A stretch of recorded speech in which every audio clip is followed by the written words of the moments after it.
दोस्तों, आज जो कहानी मैं आपको सुनाने वाला हूँ उसे सुनकर शायद आपकी रातें बदल जाए, क्योंकि यह कहानी सिर्फ डर की नहीं है। यह कहानी मृत्यु के बाद भी न खत्म होने वाली एक ऐसी उपस्थिति की है जो दीवारों के पार भी सांस लेती है और अंधेरे को जिंदा कर देती है। यह घटना मेरे साथ नहीं हुई, लेकिन जिस आदमी के साथ हुआ था उसने यह पूरी कहानी मुझे रोते हुए, कांपते हुए सुनाया था। उसकी आवाज किसी गहरे कुएं से आती हुई लग रही थी और उसका शरीर पसीने से ऐसा भीगा था जैसे उसकी रूह अभी भी उसी रात में कैद हो। उस आदमी का नाम था अनिरुद्ध, पेशा मॉर्चरी अटेंडेंट। वही जगह जहां मरने के बाद लोग रखे जाते हैं, जहां टेबल पर ठंडी स्टील चमकती है, जहां चादर के नीचे सवाल सोते हैं और जहां हर कोने में मौत की गंध ठहरी रहती है। तो दोस्तों, पहले मैं ये बता देना चाहता हूँ कि अगर आप डर से खेलने की हिम्मत रखते हैं तभी इस कहानी को सुनिए।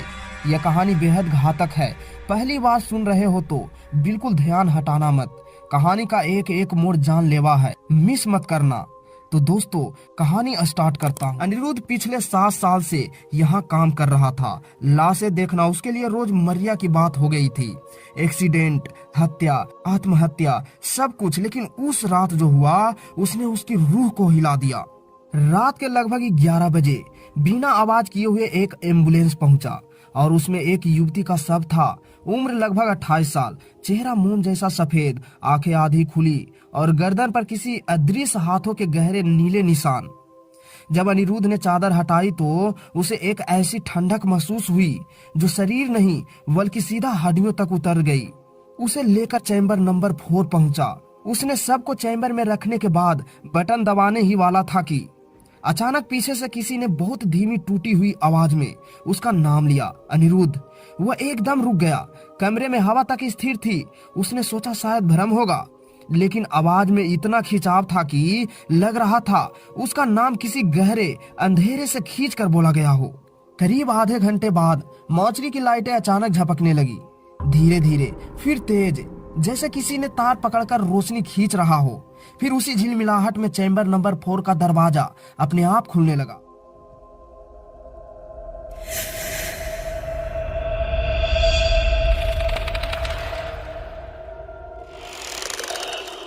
धीरे धीरे धातु की घिसटती आवाज के साथ, जैसे कोई अंदर से धक्का दे रहा हो।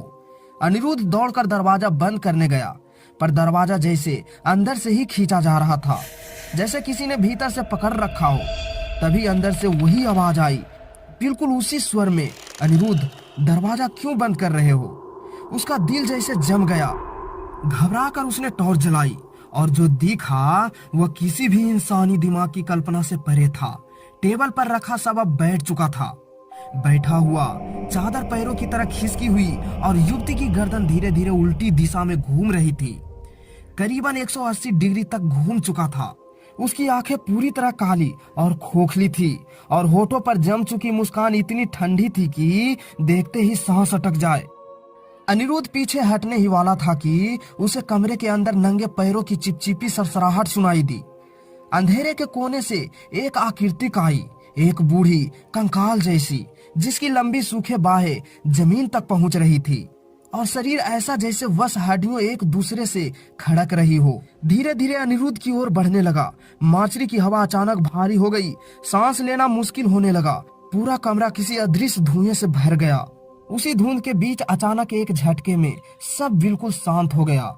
धुआं गायब, वह औरत जो एम्बुलेंस में से लाई गई थी वह भी गायब, और अभी जो प्रकट हुई बुढ़िया का कंकाल भी जैसे हवा में समा गया हो। पूरा कमरा इतना शांत हो चुका था कि जैसे वहां कुछ हुआ ही ना हो। अनिरुद्ध घबरा गया। तभी कुछ ही सेकेंड में एक दूसरे कमरे में हलचल होता दिखा। अनिरुद्ध उसी कमरे की ओर बढ़ने लगा जहां से हलचल की आवाज आ रही थी। उसने कांपते हाथों से उसी कमरे की ओर झांका और देखते ही उसका खून ठंड पड़ गया, क्योंकि अंदर कई डॉक्टर किसी गहरी आपात स्थिति में दौड़ते भागते दिखाई दे रहे थे और खाट पर उसी औरत का ऑपरेशन चल रहा था जिसे कुछ देर पहले अनिरुद्ध ने एम्बुलेंस से उतार कर लाया था। उसके ठीक बगल में ही वही बुढ़िया का कंकाल पड़ा था, बिल्कुल उसी हालात में जैसा पहले अचानक उसके सामने प्रकट हुआ था। अनिरुद्ध की सांसें अटक गई और सोचने लगा, ये कैसे हो सकता है? अभी तो ये दोनों मेरे साथ ही थे, तो ये यहाँ कैसे? फिर उसके मन में आया कि यह वास्तविक नहीं हो सकता, यह कोई परछाई, कोई बीता हुआ पल है या कोई अदृश्य माया। उसके पैरों तले जमीन खिसकने लगी। डर, घुटन और उलझन के बीच वही धीरे धीरे उस ऑपरेशन रूम से पीछे हटने लगा। जैसे ही उसने कमरे की चौखट पार की, फिर से वही धुंध, वही औरत उसके सामने खड़ी, वही बुढ़िया का कंकाल, और पूरा अस्पताल फिर से किसी परलोक की तरह धुएं और सन्नाटे में भर गया। अनिरुद्ध ने चीखने की कोशिश की, बट आवाज बाहर नहीं निकला। और तभी अचानक एक जोरदार धमाका हुआ, ऐसा जैसे किसी अदृश्य भारी चीज ने भीतर से उसकी छाती पर प्रहार किया हो। उसके फेफड़े जम गए, सांस रुक गई और उसकी आंखें फटकर बाहर आने लगी। फिर बेहोश हो गया। थोड़ी देर बेहोश रहने के बाद जब अनिरुद्ध को होश आया तो उसने खुद को अस्पताल के एक कमरे में पाया, बिस्तर पर लेटा हुआ, शरीर बिल्कुल ढीला, चेहरा पीला और सांसें भारी। उसके अगल बगल उसके साथी स्टाफ बैठे हुए थे। जैसे ही अनिरुद्ध की आंखें खुली, उनमें से एक झुक कर पूछा, कैसे हो? ये कैसे हुआ था? अनिरुद्ध ने कांपते हुए पानी पिया, गला सूखा हुआ था। फिर अनिरुद्ध ने सारी बात बताई, कैसे वह एम्बुलेंस से उस महिला को लाया, कैसे वह अचानक उठकर बैठ गई, कैसे वह उसकी ओर बढ़ने लगी, कैसे एक कंकाल उसके बिल्कुल पास आ गया, और कैसे वह जोरदार धमाके के साथ यहाँ पहुँच गया, और कैसे चैम्बर नंबर 4 तक पहुँचा। चैम्बर नंबर 4 सुनते ही सारे लोग चौंक गए। अनिरुद्ध की बात सुनकर उसके साथ आए एक जूनियर स्टाफ ने धीमी आवाज में कहा, लेकिन चैम्बर नंबर 4 तो कई दिनों से बंद है, उसमें कोई प्रवेश नहीं करता। अनिरुद्ध ने तुरंत चौंकते हुए कहा, नहीं, मैं तो वही था, उसी कमरा में गया था। तभी दूसरे स्टाफ ने कहा, चलो पहले सीसीटीवी कैमरा चेक करते हैं। एक स्टाफ ने तुरंत सीसीटीवी कैमरा खोला और सच देखकर सबके रोंगटे खड़े हो गए। कैमरे में अनिरुद्ध पूरी तरह अकेला था, पर वह ऐसा इशारे कर रहा था जैसे किसी ने बात कर रहा हो, किसी को पकड़ रहा हो, किसी को धकेल रहा हो। कभी वह घुटनों पर बैठ जाता, कभी पीछे हटकर रोता, कभी हवा में हाथ मारता, लेकिन उसकी नजरें हर समय किसी अदृश्य चीज पर टिकी रहती। और फिर अचानक वह उछलकर पीछे गिरा और बेहोश हो गया। उसी समय एक सीनियर डॉक्टर ने आकर बोला, सुनो, कई साल पहले इसी चैम्बर में एक केस आया था। एक गर्भवती महिला को एम्बुलेंस में लाया गया था, रास्ते में ही उसकी मौत हो गई थी, लेकिन उसके आदमी जिद कर रहा था इलाज करने के लिए, तो उस लाश को चैम्बर नंबर 4 में ही रखा गया था। तभी से हर रात कोई ऑपरेशन रूम का दरवाजा अंदर से खोल देता था। किसी ने कभी कुछ नहीं देखा, पर उस दिन के बाद से इस कमरे में अजीब घटनाएं शुरू हो गई थी। यही वजह है कि उस रूम को बंद कर दिया गया। अनिरुद्ध का चेहरा दूध की तरह सफेद हो गया, उसके पैरों में जान नहीं बची।